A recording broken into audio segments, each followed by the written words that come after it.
आता काय करायचं? हा सांग.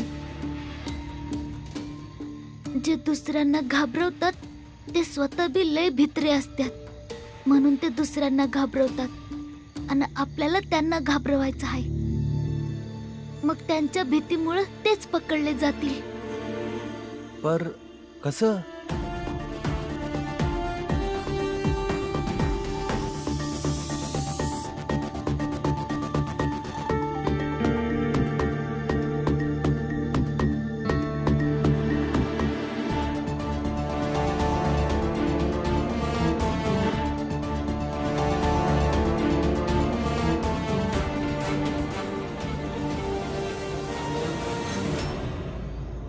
अरे तुम्ही रात्रीचे एकटेच का बसला इथे? अरे माहिती आहे ना भीमाबाईच्या भूतानं काल माझ्या संग काय केलं होतं? माहिती आहे ना व? अरे कधी तिचं भूत येईल सांगता येत नाही.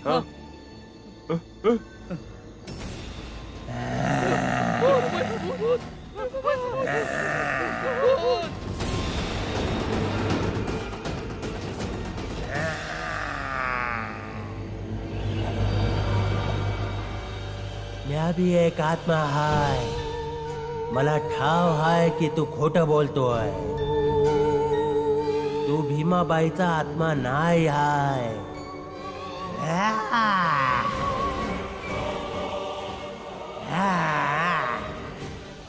जर तू आत्मा हायस तर तू मरणार नाही. मैं तुला कापते.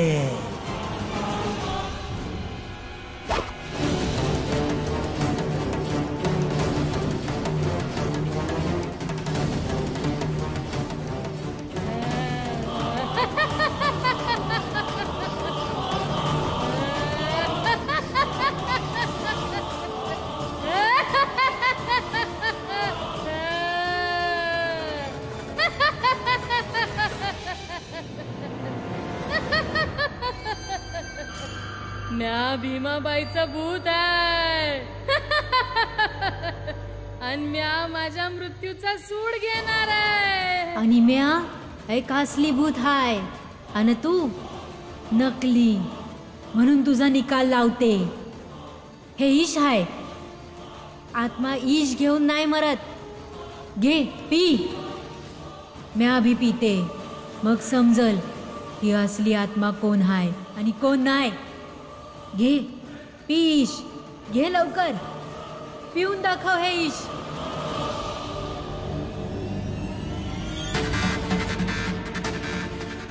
माफी करा हमासनी. माफी करा हमासनी. माफी करा हमासनी.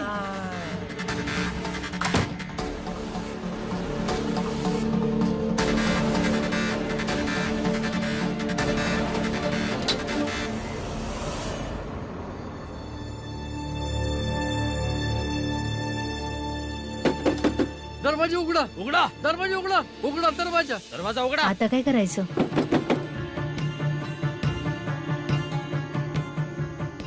आपण पुरंजन काकाकडे जाऊ, मग सकाळ होण्याची वाट बघू. बोला सर्वज्ञ महाराजांचा.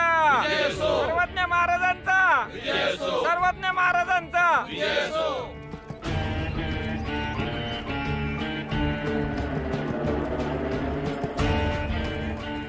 ये रामजी. सत्य तर हेच आहे की शांतता प्रस्थापित करण्यासाठी आमची मान्यता धर्म, विधी आणि पूजाच आहे.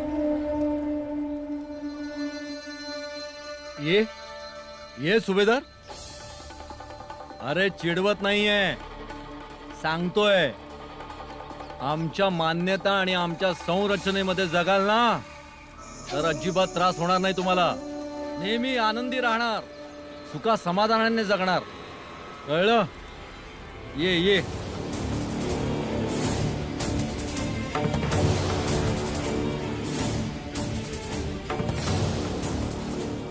सांगा महाराज, काय करायचं आहे? तुला आणि तुझ्या कुटुंबाला हात जोडून गुडघ्यावर इथे बसावं लागेल. आम्ही यज्ञ करणार आणि जोपर्यंत हा यज्ञ संपत नाही तोपर्यंत तुम्हा सर्वांना हात जोडून गुडघ्यावर इथेच बसून राहावं लागेल. ठीक आहे. फक्त एक प्रश्न होता महाराज. काय? असं आग जळत राहिल्याने माझ्या आईचा आत्मा कसं काय निघून जाणार? फक्त हे समजवा. यज्ञामध्ये खूप शक्ती असते. जसजसा या कुंडात अग्नीचा ताप वाढेल तस तस त्या आत्म्याचं बंधन जळून राख होईल आणि भीमाबाईचा आत्मा अनंतात विलीन होईल. आत्मा परलोकात गेल्याने फायदा काय होतो? आत्म्याला परम शांतता प्राप्त होते. मग ठीक आहे. तुमच्या समाजाची 2 माणसं जे रात्री भूत बनून भटकत होते त्यांना हे जाणून घेण्याची जास्त गरज आहे.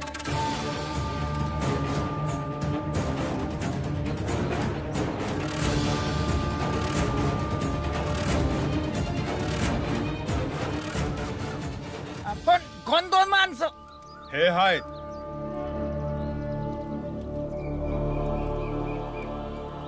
ए चल चल चल चल चल चल चल चल चल. चल लवकर चल. ही आहेत ती 2 माणसं.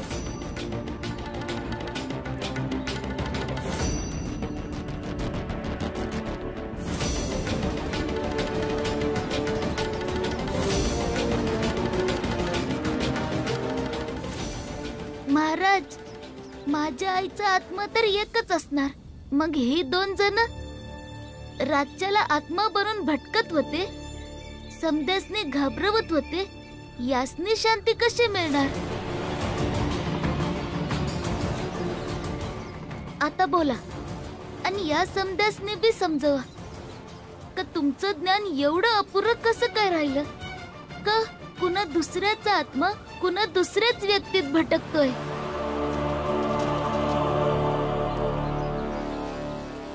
भीमराव, आम्ही कसा विश्वास करायचा? काय हे 2 माणसं आत्मा बनून भटकत होते, लोकांनी त्रास देत होते म्हणून? बाप्या असून साडी घालून बाई म्हणून कोणाच्या लग्नात नाचायला गेले होते का? प्रश्न उत्तर करून काय बी होणार नाही. आता समजला आहे. अरे पण ही माणसं अशी का करत होती? वय, हा प्रश्न योग्य आहे. या दोघांनी सांगायला सांगा तर नक्की कुणाच्या सांगण्यावरनं ते हे असं करत होते.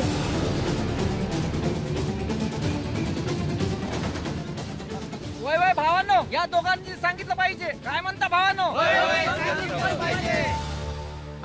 महाराज, जर का या दोघांनी तोंड उघडलं आणि जर का आमचं नाव घेतलं तर उद्या समाजासमोर आमची बदनामी होईल ना महाराज. काहीतरी करा महाराज. अहो आम्हासनी वाचवा महाराज. वय असं का केलं? या दोघांमुळे आमचं खूप नुकसान झालं आहे.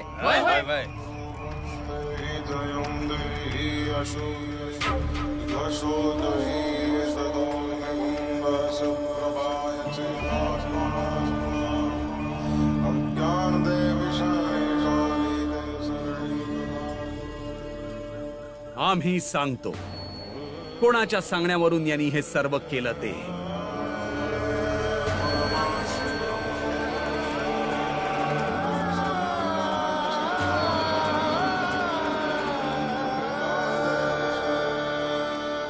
स्वतःच्या सांगण्यावरून.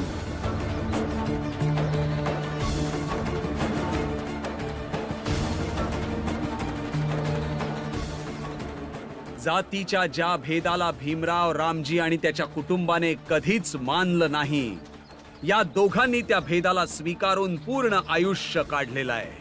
आणि वारंवार जो संघर्ष आणि जी लढाई आमच्या आणि त्यांच्यामध्ये होत आली आहे, अगदी त्याच प्रकारे ज्या प्रकारे आम्हाला त्रास झाला तसाच त्यांच्या मनातही द्वेष निर्माण झाला आणि राग वाढत गेला.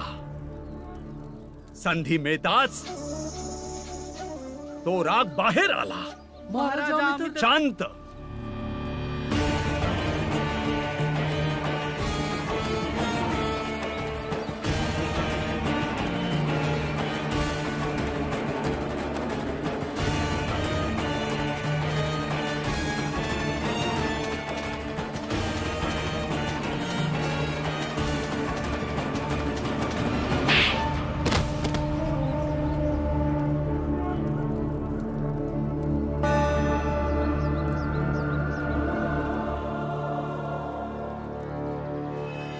खूप चुकीचं केलंय तुम्ही. आत्मा जातीच्या बंधनातून मुक्त असतो. आत्म्याचा उपहास केलात तुम्ही, याची शिक्षा तुम्हाला नक्कीच मिळेल. महाराज आम्ही तर हे गप!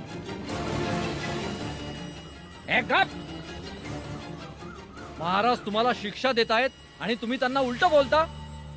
शांत राहा एकदम. आणि महाराज तुम्हाला जी शिक्षा देणार ती तुम्ही स्वीकार करा, कळलं? उचलून घेऊन जा यांना आणि बंद करा. आणि एक संपूर्ण दिवस उपाशी ठेवा यांना. जशी आज्ञा महाराज. उठे चल उठ उठ. नाटकं करतोय, आत्मा बनतोय. चल उठ चल चल उठ. चल चल.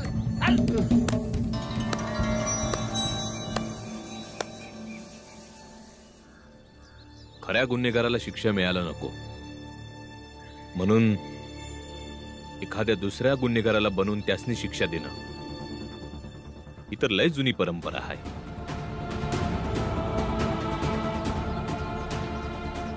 जाऊ दे, आम्ही निघतो. बाबा, आणि तुम्ही समजांनी पाहिलं ना का माझ्या आईचा आत्मा भटकत नाही आहे आणि कुणाला बी तरस बी देत नाही. आणि इथून पुढं जर कुणाला बी तरस झाला ना तर त्यासनी जाऊन पकडा. आमच्याकडे येऊन परत आमासनी तरस देऊ नका.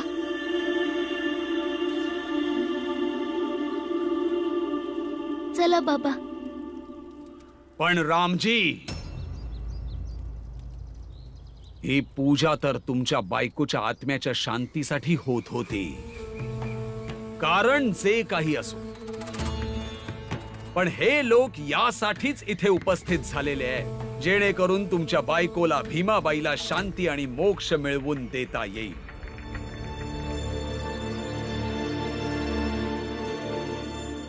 महाराज, तुमची पूजा, तुमची कर्मकांड आणि आत्म्याला मोक्ष मिळण्यासारख्या प्रार्थनांना मी विरोध नाही करत आहे, पण मला यावर विश्वास नाही आहे म्हणून आम्ही या पूजेत सहभागी नाही होऊ शकत. आणि इशे माझ्या बायकोचा आहे, यांच्या आईचा आहे आणि हा आमचा वैयक्तिक विषय आहे. रामजी, तुझी बायको आणि ह्यांच्या आईचा विषय आता जास्त दिवस वैयक्तिक नाही राहू शकणार. हे रामजी, कसला वैयक्तिक? अरे आपला सर्वांचा उद्देश या शांतीच्या पूजेला संपन्न करायचा होता ना. पण तुझं यात सहकार्य न देणं आमचा धर्म आणि आमच्या परंपरांचा घोर अपमान आहे. पण पंडित, उगाचच धर्माला मध्ये आणून स्वतःला अपमानित करून घेण्यात काय बी अर्थ नाही. चला बाबा. हे भीमराव, थांब. तुम्हासनी या पूजेमध्ये विश्वास असो का नसो, पूजा पूर्ण करून जावंच लागल. काय म्हणता भावांनो?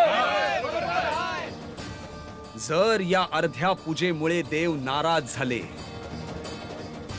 तर इथे उपस्थित असलेल्या प्रत्येक माणसाच्या आयुष्यात काही ना काही वाईट नक्कीच होईल.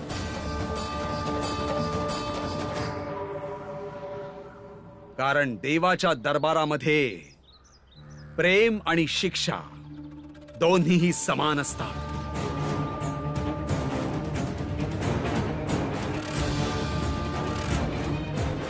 तू तर समजदार आहेस ना, आणि तसंही तू या पूजेसाठी आला होतास ना. तू ऐकलं नाही महाराजांनी काय म्हटलं?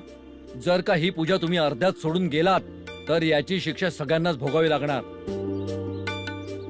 आणि जर का कोणाला काही झालं तर याचे जबाबदार तू आणि तुझे कुटुंब असेल.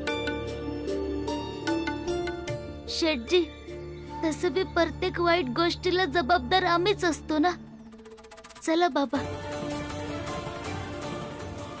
अशा अर्धवट राहिलेल्या खंडित पूजेचा परिणाम वाईटच होईल सगळ्यांच्या आयुष्यात.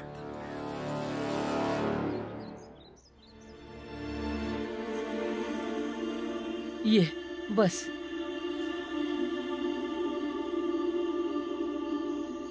ताई, ते आपल्या समाजातील एका महिलेने ही पुरणपोळी बनवली होती. रामजी कुठं आहे? आज स्वयंपाक करतोय.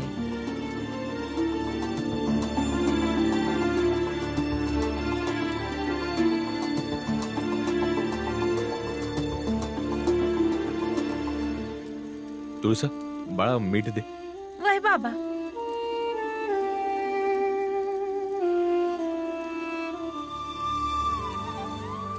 मला थोडी फारची मदत लागल तेव्हा मी सांगणार तुम्हासनी.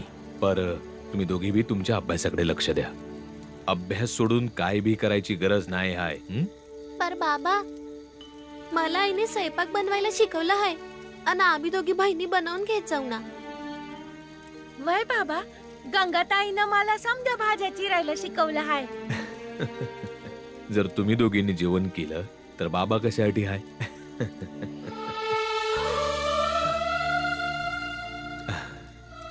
थोड्या जेवण तयार होईल, मग आपण सोबत बसून जेवूया.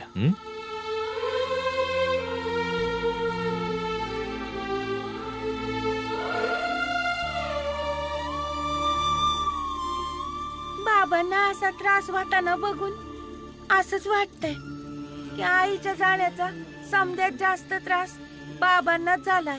वय अन बाबा आपला ऐकत भी नाही आहे.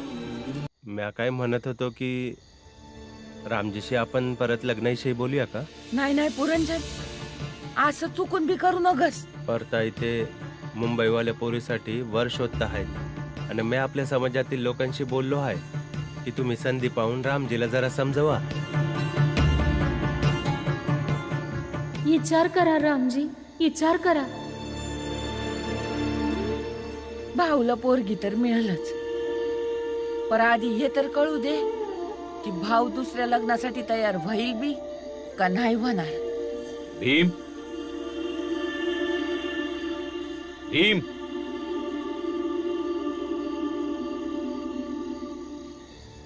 भीम कुठं गेलाय? ठाव नाही बाबा, आम्ही बी त्याच शोधतो आहे. या वेळेला कुठं गेलाय? आज जे झालं त्यामुळं भीम सोबत गाववाल्यांनी काही वाईट तर केलं नसेल?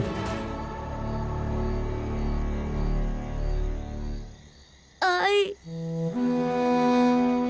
आई, तू कुठं आहेस आई? तुझी हीच गोष्ट तर लय वाईट आहे.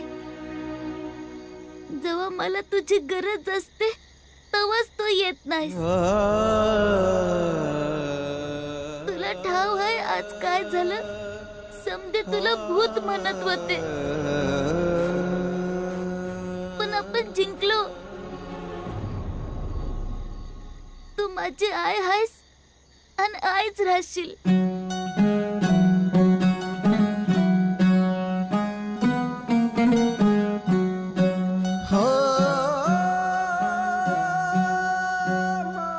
तसं तर आपल्या त्यांच्याशी वाद आणि संघर्ष लय येळा झाला आहे,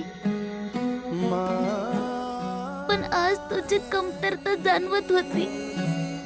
म्या आणि बाबा, महाराज आणि बाकीच्यांसोबत जेव्हा बोलत होतो तेव्हा विश्वासाची कमी जाणवत होती, कारण आधी मला नेहमी विश्वास असायचा. का म्या, बाबा किंवा समजा कुटुंब कमजोर पडत असेल तेव्हा माझी आई सांभाळून घेईल म्हणून. पण तू प्रत्येक ठिकाणी नाही येत काय?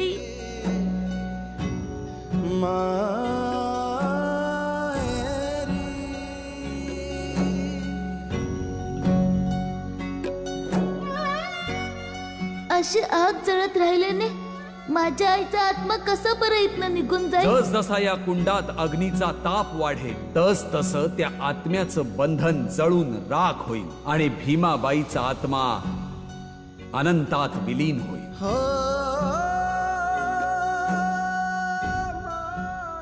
आई तू कुठं आहेस? तुझ्या संग बोलायचं आहे. आता ये ना.